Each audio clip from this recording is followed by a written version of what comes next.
Bom dia, gente, tudo legal? A ideia do canal hoje é discutir sobre um filme que está no Netflix. Eu não gosto de apresentar coisas que estejam fechadas na rede, você tem que pagar para ter acesso a elas, mas nesse caso, e devido a alguns comentários aqui do canal também, muita gente falando, eu quero falar sobre o filme, um documentário que saiu no Netflix recente, que está todo mundo discutindo, que é o Dilema das Redes, ou The Social Dilemma.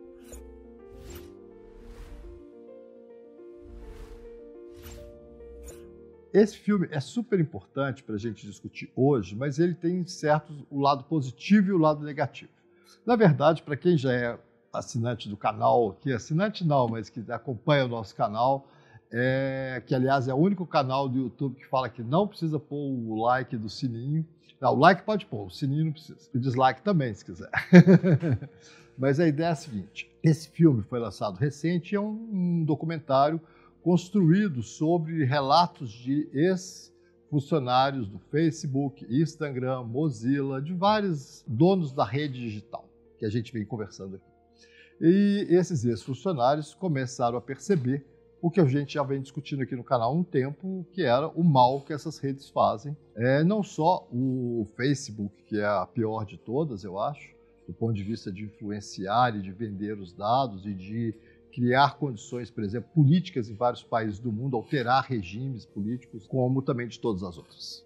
Cada uma tem o seu defeito e é isso que a gente tem discutido aqui no canal. O que eu brinquei com as pessoas que me mandaram ver o filme, falei assim, gente, o filme é muito bom, só que ele não tem profundidade. O problema é que as pessoas hoje não têm paciência de assistir os meus vídeos aqui do canal. Eu tenho resumido, eu tenho falado tudo muito rápido, mas mesmo assim as pessoas ficam em 5, 6 minutos. Eu acho que talvez porque eu seja muito chato, não sei o que acontece, mas assim, não dá para mim resumir tanto a ponto de falar em 6 palavras como a gente posta no Facebook ou no WhatsApp. Eu estou conversando coisas muito sérias que têm a ver com o desenvolvimento de crianças, que têm a ver com o bem-estar das pessoas, que têm a ver com a vida das pessoas no mundo de hoje. Então eu preciso de mais tempo para explicar algumas coisas. Então vou explicar um pouco sobre esse filme. Então eles discutem muito, de uma forma bem interessante, e eles têm uma artimanha que nós não temos aqui no canal, que eles contam uma historinha com personagens. Isso adere à atenção das pessoas, porque hoje as pessoas preferem muito mais compartilhar o sentimento com o personagem de uma série, né, ser amiga do Ross, do Friend, ou se sentir dentro do hospital no Grey's Anatomy, ou então se sentir um príncipe imperador no Game of Thrones, né, assim, e ter identidade com esses personagens, como eu já expliquei aqui no canal sobre as séries. Então tem um pedacinho de meio série que é a historinha de um adolescente, como que ele vai ser influenciado. Tem coisas muito bacanas, por exemplo, que é um jantar de família onde a mãe coloca todos os celulares numa caixa e fecha a caixa com a hora marcada para abrir. E as pessoas vão se desesperando. A gente tem falado disso aqui.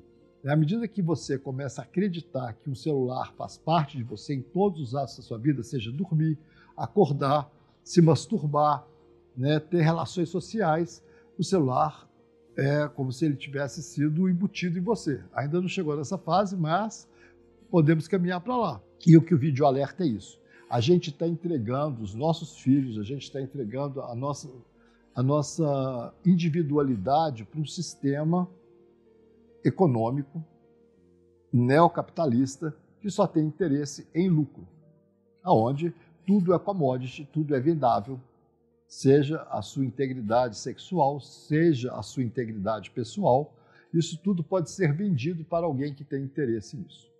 Pode ser para um governo, pode ser para uma empresa, pode ser para pessoas. Então a gente fica muito mais exposto a partir do momento que a gente se acha amigo do Mark Zuckerberg, por exemplo, que é um dos piores de todos, eu não tenho a menor dúvida, que é o dono do Facebook, e você fica amigo dele no seu Facebook, né? Porque ele sempre te manda aquela mensagenzinha. Há muito tempo tinha um publicitário que eu conhecia que ele sempre ficava assim, meu amigo Mark Zuckerberg, só de gozação, porque assim, ele não é amigo de ninguém. Né? Até tem um filme sobre ele que mostra como que ele ferrou os próprios amigos para poder ter mais lucros. A ideia do filme é a seguinte, é mostrar como que a indústria foi ficando cada vez pior. Só que tem um lado que eu queria discutir aqui. As pessoas que estão nesse filme, elas saíram da indústria com muito dinheiro, porque elas ganharam muito dinheiro lá dentro. E hoje a gente sabe que os maiores milionários do mundo, todos têm a ver com a indústria, né, seja o Elon Musk, seja o Bill Gates, todos têm a ver com esse mundo e com esse dinheirão que eles tinham, eles construíram instituições para ajudar a salvar as pessoas. Só que não tem salvação dentro desse sistema. O nosso sistema humano é que pode nos salvar. E a gente pode até utilizar de uma coisa que estava meio apagada, as pessoas juraram que ia acabar, que eram os livros. Né? Gutenberg era muito mais humano do que o Mark Zuckerberg. O que quer dizer isso? A leitura era muito mais próxima do nosso funcionamento humano do que você ver textos na internet. Primeiro que quando você está vendo um texto no Instagram, por exemplo, ele sabe aonde você está passando o cursor. E a partir disso, a inteligência digital pode começar a te captar e a te vender. O Facebook funciona pelos likes. O Instagram não. O Instagram funciona por onde você passa o cursor. Ele sabe se você interessou pelo produto do relógio ou pelo produto da joia que apareceu na tela ao mesmo tempo, pelo cursor. Então, assim, eles conseguem ter um controle sobre as nossas atitudes frente à rede, eles não precisam nem estar gravando a gente. Eles já sabem o que você gosta, o que você quer, isso é vendável. Só qual é o grande problema de toda a rede? Ela é droga, no sentido de que, como eu já venho dizendo nos outros vídeos, à medida que você vai se acostumando com ela, que você não controla o tempo que você fica, o que acontece? Você fica muito mais tempo dentro dela. E eles sabem disso, eles motivam isso.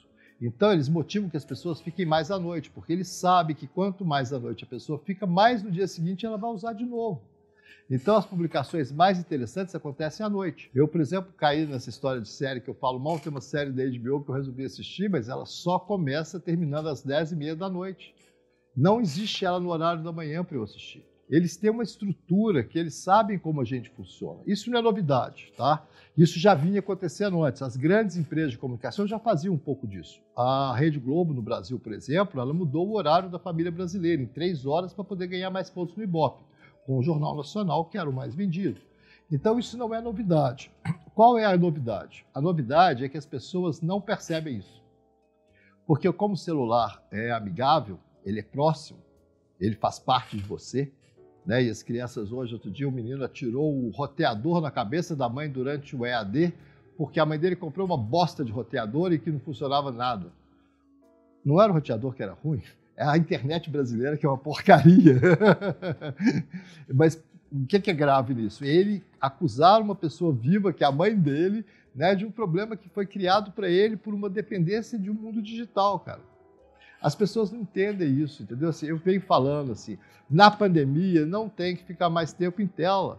Já tem o EAD na tela. Se você ainda ficar mais tempo, você vai ficar muito mais estressado. É a hora da gente controlar mais ainda a rede para a gente sobreviver melhor. Esses pontos, assim, as pessoas têm dificuldade de entender, porque todo mundo usa muito celular. A média das famílias é muito mais de 2h30 por dia. E como eu já mostrei aqui no canal, em outros vídeos, mais de 2h30 por dia em todas as famílias causam problemas, seja de funcionamento econômico, de funcionamento de saúde mental, tá certo? E com a pandemia isso aumentou de uma forma muito grande. Tá, vou voltar ao filme aqui para eu não perder. O filme é um bando de gente que se arrependeu e quer nos ajudar.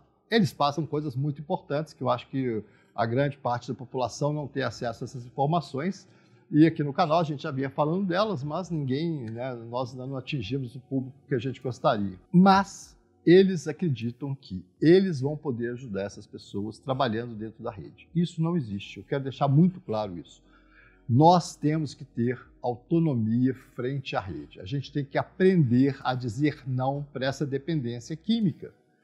A gente tem que aprender a dizer não para o seu celular, para o seu Instagram, para o seu Facebook, para o seu Netflix, da mesma forma que a gente criou uma resiliência para resistir ao cigarro, resistir ao álcool, resistir à cocaína, tá certo?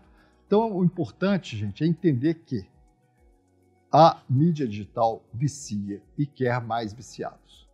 E quando uma avó dá um celular inocente para o seu netinho, ela está criando um vício naquele netinho. Pensem 2 vezes, quanto menos tela as crianças usarem, melhor. Eu vou falar em breve aqui no canal sobre um vídeo mostrando que crianças até 60 meses, né, de vida que usaram mais de 1 hora ou 2 pelo celular tem uma perda cognitiva muito grande ao longo da sua vida estudantil. Muito cuidado com a quantidade de tela, principalmente para as crianças pequenas. Eu volto a insistir que até os 12 anos de idade, quanto menos tela, melhor. Agora, tem o EAD, aí os meninos precisam de escola. Aí tem escola, né, na rede, no celular. Tá, essa é uma necessidade desse momento, mas com isso você já esgota um tempo que você poderia ficar fazendo uma tarefa que é digital, certo? Então, assim, o tempo de mídia digital por dia tem que ser regulado e quem pode fazer isso somos nós, enquanto nós somos ainda pessoas que decidem. Pode acontecer de uma forma que não. Eu não acredito que a tecnologia tenha ideologia. Quem tem ideologia são as pessoas que dirigem a tecnologia. Né? Existe uma discussão sobre isso. A ideologia por trás deles é uma ideologia capitalista. Eu não estou dizendo que eu sou comunista e por isso eu sou contra o capitalismo, que agora as pessoas também pensam dessa forma bipolar. Né? Não é isso. A questão é que uma ideologia capitalista tem um interesse que é lucro. Tem um interesse que é que a sua commodity vale para você poder vender para os outros. Então é isso. O que a gente tem que pensar é se você quer ser uma commodity. É isso que as pessoas, quando estão usando para descansar um filmezinho do Netflix, não pensam, certo? Essa crítica nós temos que ter para a gente ter uma vida melhor. Um dos grandes fatores de agravamento do mundo hoje, né, das nossas relações sociais, das nossas relações pessoais, principalmente da gente com a gente mesmo, tem a ver com essa mídia digital. Pensem nisso. Né? Não acreditem que vai vir uma solução de um grupo de pessoas que passa metade do tempo que eles ganharam dinheiro pensando como que eles vão construir uma ilha para sobreviver ao fim do mundo. Não se esqueçam que o Vale do Silício é o maior investidor em soluções para quando acontecer o fim do mundo. Então, é impressionante, eles gastam em média 10 bilhões em pesquisas para criar ilhas no oceano, que as pessoas vão poder correr para lá como se fosse uma arca de Noé, viajar para outro planeta, umas coisas malucas. Eles têm muito dinheiro e gastam com isso, não estou brincando. Porque eles sabem a desgraça que eles estão provocando, né? Assim, e a pandemia é uma ponta de um iceberg do que a gente vai ver cada vez mais, que é a destruição do nosso planeta por alterações que o sistema capitalista, que o sistema que a gente construiu para sobreviver, pode ser o comunista também, né? Assim, desde que você não regule a emissão de gás carbônico, o tempo que você gasta em rede, a gente tem que aprender a fazer isso tudo para poder viver melhor. Né, assim, aquilo que eu sempre falo, a história da natureza. Nós nascemos para conviver com ela. Quanto mais próximo a gente chegar dela e quanto menos a gente tiver nessas novidades fantásticas que surgiram nos últimos 20 anos e que não são tão fantásticas assim, elas são só uma maquiagem sobre o que já existiu, a gente vai se ferrar muito. Desculpa usar um palavrão aqui, mas é isso, gente. Social Dilema é uma forma da gente entender como que eles estão nos ferrando. E a gente pode encontrar a solução, e eu espero que vocês assistam os outros vídeos do canal, porque a gente tem explicado várias formas de escapar disso. É isso aí.